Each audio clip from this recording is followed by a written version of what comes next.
C'est un magazine du dimanche qui coïncide avec la journée de la femme et nous sommes justement avec une femme, la secrétaire générale de la Commission nationale de la francophonie. Merci madame d'avoir accepté notre invitation.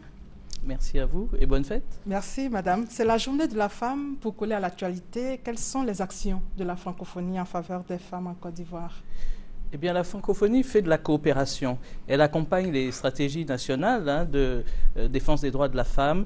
Elle fait du lobbying, elle fait du plaidoyer. C'est ce qu'elle fait, par exemple, en ce moment à New York, en marge de la 54e réunion, qui va aussi associer la Côte d'Ivoire avec la ministre Anou Loto. Et elle fait de la mobilisation en organisant des espaces de rencontre, de concertation, pour veiller à ce que tout ce qui a été établi comme règle, comme loi et comme convention sur la femme soit respecté. C'est l'essentiel de son action, sans oublier que d'une façon générale, la francophonie s'intéresse à la femme en veillant à l'égalité homme-femme dans tous les espaces. Et vous êtes là pour nous parler de la francophonie. Pour mieux comprendre le sujet, nous allons d'abord suivre ce reportage de Sita Soro.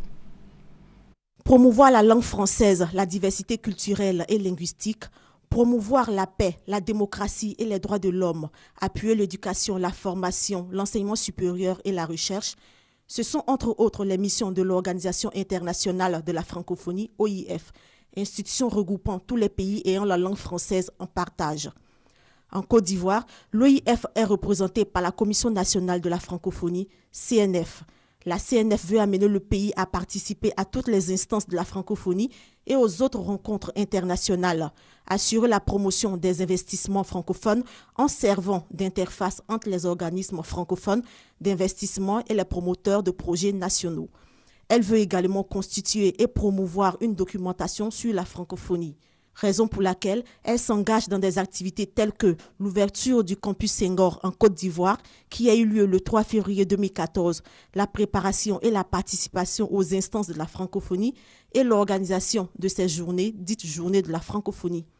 Cette année, elles se tiendront en ce mois de mars. Le thème retenu est « La francophonie économique, ça commence ici », avec comme objectif la promotion de la culture entrepreneuriale chez la femme et les jeunes.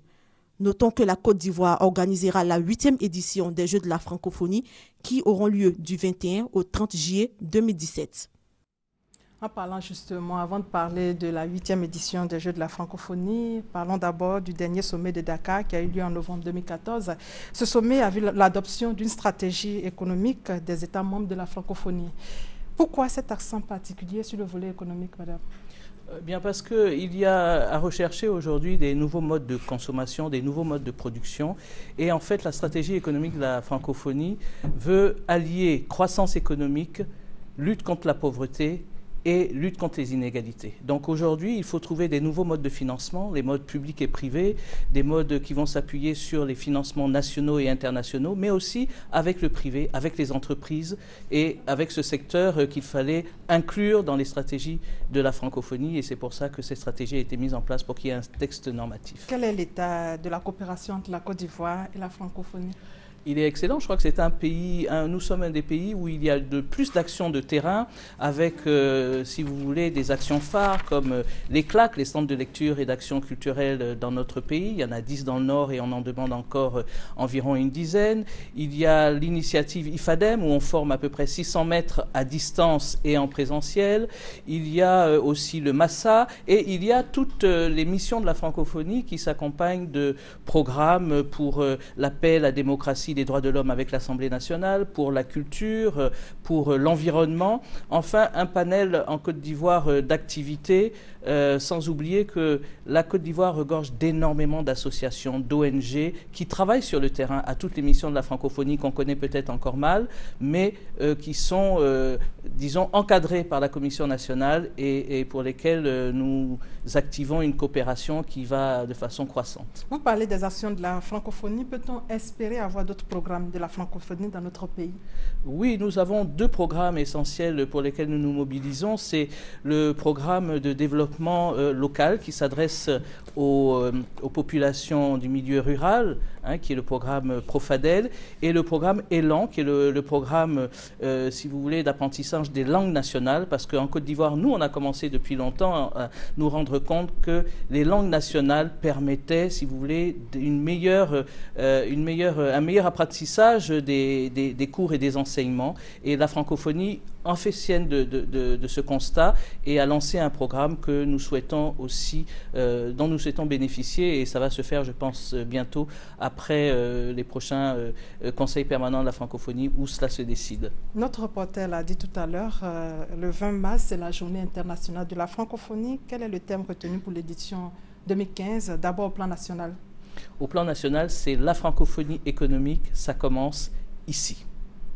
Pourquoi? Ça commence ici parce que, si vous voulez, la stratégie économique, comme je vous l'ai dit, met l'homme au cœur du dispositif. Aujourd'hui, lorsqu'on parle d'économie, il faut le mettre dans le contexte du développement durable, c'est-à-dire qu'il faut tenir compte de son environnement, il faut tenir compte de nos potentialités, de nos atouts, et il faut déjà que tout le monde en Côte d'Ivoire, les jeunes, les femmes qui sont la cible essentielle pendant les 2 ans à venir, et même si au-delà les femmes seront toujours une préoccupation pour l'IF, mais il fallait que nous puissions mettre l'accent aujourd'hui sur l'entrepreneuriat des femmes, l'entrepreneuriat des jeunes, et leur dire que cette stratégie économique, ça les concerne, il faut qu'ils en fassent leur affaire dès maintenant et ici. Et au plan international?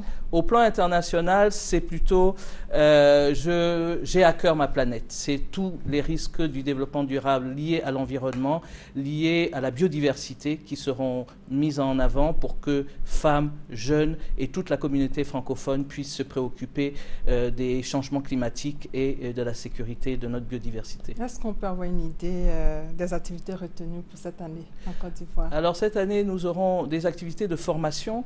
Les femmes, les jeunes vont avoir des formations à l'entrepreneuriat.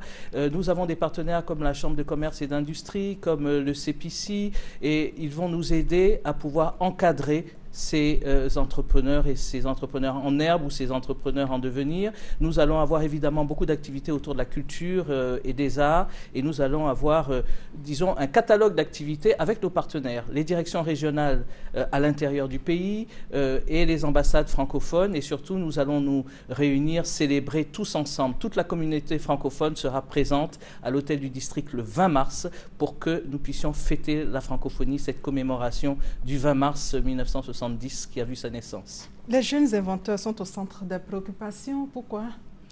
Écoutez, on parle d'entrepreneuriat, on parle de jeunes. Vous savez, nous avons fait le sommet de Dakar déjà, où nous avons mobilisé ces jeunes inventeurs sur une liste de 100. Et nous n'en avons retenu que 4, ce qui veut dire qu'il y a une véritable demande, ce qui veut dire qu'il y a un véritable vivier de créateurs, et nous avons voulu continuer à les accompagner, ne pas les laisser au bord de la route, les présenter comme modèle à l'ensemble des jeunes, des écoles dans lesquelles nous allons faire des tournées, et pouvoir continuer à travailler sur l'innovation, sur la créativité et sur l'entrepreneuriat des femmes et des jeunes. Vous allez maintenant mobiliser toute la population autour de cet événement, le 20 mars? Oui, toute la population est mobilisée par le biais des communautés francophones. Vous savez que l'Afrique représente un bon nombre de pays membres de la francophonie, et toutes les ambassades présentes en Côte d'Ivoire fêtent aussi cette francophonie avec nous. Nous sommes tous ensemble le 20 mars à l'hôtel du district, et n'oubliez pas que nous accueillons les Jeux de la francophonie en 2017, donc raison de plus pour que tout le monde soit là pour voir un petit peu qu'est-ce que ça va offrir comme initiative et comme possibilité pour tout le monde économique ici en Côte d'Ivoire. Mais avant votre événement, aujourd'hui, c'est la journée internationale de la femme. Votre message pour terminer? Mon message, c'est de dire bonne fête d'ailleurs à toutes les femmes, notamment celles de la Commission nationale de la francophonie, que je salue, et je voudrais dire que tout ce que nous avons gagné, nous l'avons gagné de haute lutte, et qu'il reste encore un chantier important. Il faut ne pas baisser les bras, mais il faut surtout nous voir, nous travailler ensemble, faire des partenariats pour que les femmes puissent être formées, pour que les femmes puissent connaître leurs droits, et nous sommes prêts à les accompagner, surtout dans cette année, dans ces 2 ans qui sont dédiés aux femmes pour la francophonie. Nos portes sont ouvertes et il faut que nous puissions acquérir nos droits partout où nous ouvrons une porte. Nous pensons que votre message est passé. Merci Kadiatou Diallo d'être passé sur notre plateau. Je rappelle que vous êtes la secrétaire générale de la Commission nationale de la francophonie. Avec vous, nous avons parlé des actions de la francophonie en Côte d'Ivoire. Une fois encore, merci pour toutes ces informations. Merci et bonne fête à vous encore une fois et à tout le plateau. Merci. Rappelons pour terminer que le couple présidentiel a magnifié la femme à San Pedro aujourd'hui. Le président Alassane Ouattara et son épouse ont fait plusieurs dons pour changer la vie des femmes. Et c'est à l'occasion de la Journée internationale de la femme. Ainsi s'achève cette édition. Merci de votre fidélité et bonne fête à toutes les femmes.